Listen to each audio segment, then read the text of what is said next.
La raison pour laquelle l'Afrique n'est toujours pas compétitive au 21e siècle, ce n'est pas parce qu'elle manque d'entrepreneurs, c'est juste parce que cet espace est monopolisé par des entrepreneurs personnels ou devrais-je dire des petits entrepreneurs. Bienvenue sur la chaîne de l'Afro-Investisseur, je suis ton hôte Terence et sur cette chaîne on parle tout simplement de tout ce qui va aider le continent noir à enfin devenir compétitif. Dans les vidéos précédentes, j'ai mentionné 2 points qui nous manquaient sur le continent africain. Il manquait des visionnaires, des stratèges. J'ai confiance que dans les années à venir, les générations prochaines, on va en avoir de plus en plus. Aujourd'hui, je vais aborder un autre point très important, celui de l'entrepreneuriat, n'est-ce pas?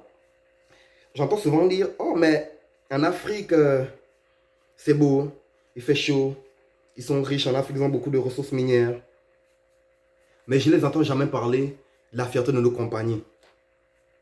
Et quand je me suis plongé sur la question, j'ai commencé à faire des recherches, j'ai constaté que le fait pourquoi eux ici, ils ne parlent pas beaucoup des compagnies africaines, c'est parce qu'on n'a aucune compagnie qui a marqué, qui a laissé une empreinte digitale au point d'en faire parler d'eux à l'extérieur du continent africain ou à l'extérieur de leur pays.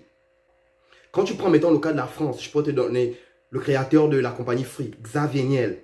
On vient ici au Canada, on a le créateur du Cirque du Soleil. On va aux États-Unis, on a Tesla avec Elon Musk. Tu vois, on va en Chine, on a Jack Ma avec Alibaba. On a dans l'Occident des personnes qui ont développé des business au point de rendre ces business-là tellement grands qu'ils ont laissé une empreinte que aujourd'hui on ne peut plus s'en passer de ces genres de business-là. Mais quand on vient sur le continent africain, quelles sont les compagnies qui rendent le continent africain fier? Je ne suis pas en train de dire, attention, je ne suis pas en train de dire qu'il n'y en a pas. Mais elles se comptent quasiment sur les doigts de la main des manchots. Voilà la réalité. C'est ça la réalité de notre continent. Mais par contre, on regorge de beaucoup de petits entrepreneurs, de beaucoup d'entrepreneurs personnels. Qu'est-ce que je caractérise? Qui est-ce que je caractérise d'entrepreneur personnel exactement? Pour qu'on comprenne bien le sens de la phrase. Un entrepreneur personnel, c'est tout simplement quelqu'un qui travaille à son propre compte, qui fait son propre horaire, qui fixe ses propres taux horaires. Il est à son propre compte du début jusqu'à la fin.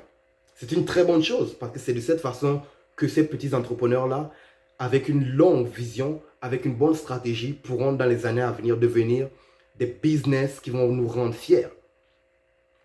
Mais ce n'est pourtant pas le cas. Nous sommes en 2021 aujourd'hui et quand tu te promènes dans les villes, dans les rues africaines, une chose flagrante qui revient tout le temps, c'est voir nos entrepreneurs faire du commerce aux abords même des rues. On ne se soucie pas du danger, on ne se soucie pas de la poussière, on ne se soucie pas du domaine esthétiquement parlant, on ne se soucie même pas du produit on vend. Le but c'est de juste installer un stand sur le bord du chemin, espérer de faire de la clientèle, vendre le soir, rentrer chez soi et répéter ce cercle vicieux là. Voilà pourquoi je dis que ce sont des entrepreneurs personnels parce que ce genre d'attitude là, ce genre de business ne bénéficie en rien à une commune. Prenons, mettons le cas d'Aliko Dangote. Mis à part son chèque en banque, on va enlever son chèque en banque, n'est-ce pas?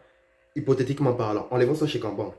Quand lui, il vient ouvrir une cimenterie, quelles sont les choses qui se développent au fur et à mesure que la cimenterie grandit? Tu as de plus en plus d'emplois, tu as du monde qui ont de plus en plus d'argent dans les poches, tu as du monde qui veulent de plus en plus dépenser, qui sont à la recherche de meilleurs produits. Fait que une seule personne permet de développer tous ces secteurs-là. C'est ce que l'on appelle de l'entrepreneuriat, comparé à nos petits entrepreneurs. Fait que toi, quand tu viens dans le marché central, tu vas juste installer ton petit stand pour vendre ton truc de légumes, ou ton kilo de viande, ton kilo de poisson et compagnie, ou ton stock d'habits. Tu ne te rends pas compte qu'en continuant de faire ce genre de stand de business-là, tu ne nous rends pas compétitifs, tu ne nous aides pas à nous améliorer, non. Quand tu vas t'installer dans un endroit où tout le monde a le même genre de stand, travaillant dans la même insalubrité, ne paye pas nécessairement de taxes, n'emploie pas nécessairement beaucoup de personnes, se contente juste de vivre au jour le jour, de ramasser ses profits, de mettre dans la poche, dépenser, revenir le lendemain, espérer faire des profits. Comment t'espères voir ton pays, ta région se développer? Je ne suis pas en train de t'insulter. On crée des business pour répondre à nos besoins. C'est ça qui fait de nous des entrepreneurs, n'est-ce pas? On a des besoins que nous jugeons nécessaires pour nous personnellement, pour notre famille. Et pour répondre à ces besoins, on bâtit, on crée des produits, on répond à une demande. On crée des produits, on les vend. Mais en Afrique, il y a beaucoup de nos entrepreneurs, ce n'est pas le cas. Ils vont créer un business pour eux premièrement. Et après ça, on verra. Quand j'ai voyagé au Bénin, Cameroun, pour en citer quelques-uns, une chose qui m'a frappé, c'est dans le domaine de l'alimentation, c'est un produit qui revenait tout le temps. Le beignet, le gâteau comme on appelle ça chez nous, n'est-ce pas? Très bon produit, très bon produit. La chose qui m'a frappé, c'est le fait de voir le mode de fabrication de ce gâteau-là qui ne changeait pas d'une région, d'un pays à l'autre. Il revenait tout le temps au même procédé. Elle amène son gros seau rempli de farine. Elle allume son petit feu de bois, met ça à poêle, verse son litre d'huile. Allez, se met ça dans la passoire, égoutte. 4 à 100 francs, 8 à 200 francs, poudre de sucre, petit verre de bissap. Mais savais-tu que le beignet, c'est l'un des produits les plus convoités, les plus aimés sur le continent africain? Oui, c'est vrai que les Noirs aiment manger le poulet. Ça, c'est une vérité. De toute façon, je ne sais même pas quel peuple n'aime pas manger le poulet. Mais le beignet, le beignet, le beignet, ça c'est nous, ça c'est notre ADN, ça c'est notre histoire. Mais comment ça se fait que jusqu'au 21e siècle, jusqu'en 2021, la fabrication de beignets est toujours autant archaïque, rudimentaire? Comme je le mentionnais dans la vidéo précédente, c'est tout simplement dû au fait que la plupart de ces femmes ou de ces hommes qui se lancent dans le commerce de beignets ne sont pas visionnaires et ils n'ont pas de stratégie pour appuyer leur vision. Ce n'est pas pour les insulter, ils le font pour répondre aux besoins de leur famille.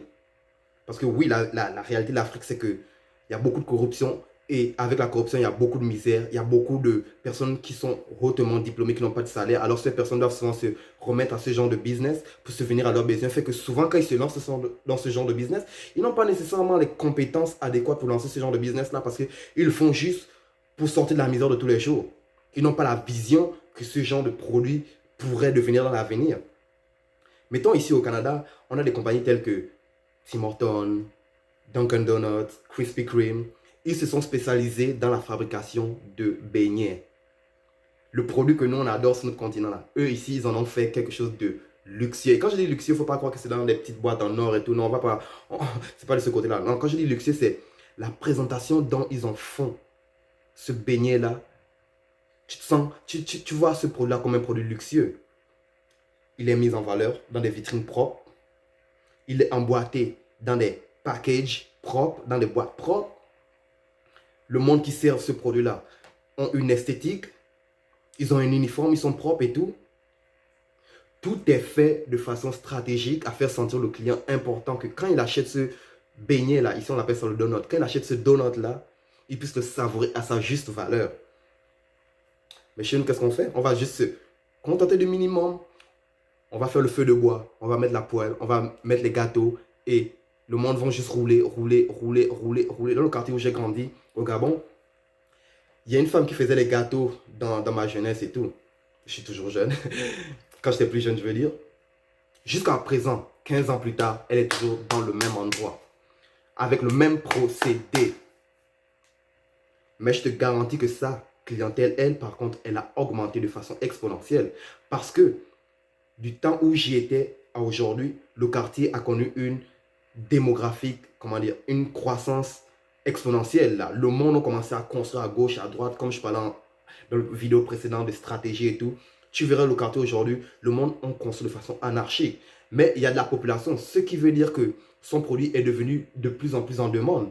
Mais elle utilise toujours le même procédé.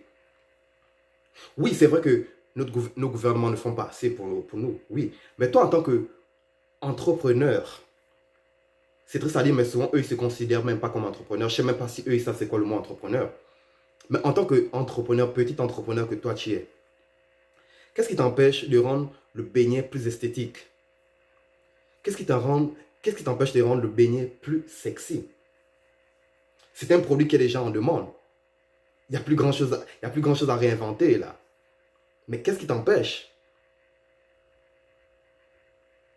Non, l'Afrique n'est pas compétitive parce qu'elle manque d'entrepreneurs. Au contraire, l'Afrique n'est pas compétitive parce que ces petits entrepreneurs-là ne voient pas grand. Ce ne sont pas des visionnaires et ils ne s'appuient pas sur des stratégies pour faire grandir ce genre de business. Là, ils vont se contenter de vivre le jour le jour. C'est ça la réalité des entrepreneurs, des petits entrepreneurs africains. Parce que quand je dis entrepreneur, il ne faut pas qu'on englobe tout. On a des très beaux, très grandes entreprises africaines sur le continent. Mais elles ne sont pas encore rendues au niveau de l'échelle mondiale où on peut s'en rendre fier. Comme le beignet, ça c'est un produit dont on pourrait faire des franchises. On pourrait faire des franchises, on pourrait sortir du monde de la misère avec ce produit-là, juste avec ce produit-là. Mais en 2021, ce n'est pas le cas. Alors on va tous s'asseoir, on va dire que il faut que le gouvernement nous aide, il faut que les étrangers viennent avec plus de capitaux, sans se rendre compte qu'on a déjà tout ce qu'il nous faut entre les mains.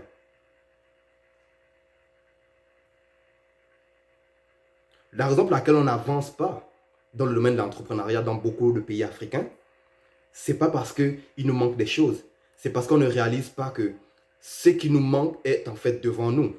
On a une demande, on a un produit, il faut juste l'innover. Alors, à tous mes petits entrepreneurs africains, frères et sœurs de la diaspora, si on fait les choses, il faut commencer à les faire bien. Tu comprends? Il faut qu'on commence à les faire sérieusement bien. Comme, je vais finir avec ça. Je suis allé manger dernièrement dans un restaurant africain ici. Et ça me manquait quoi, ça me manquait parce qu'ici en Occident, les restaurants africains, ça ne court pas les rues. Et les quelques-uns que tu trouves, ça coûte cher. Ironie, je ferai une autre vidéo là-dessus. Je suis allé, on est allé manger un plat de bissap et tout, ma copine et moi. On est allé prendre un plat de tiep, désolé, un plat de tiep avec un plat de mouton et à loco et tout.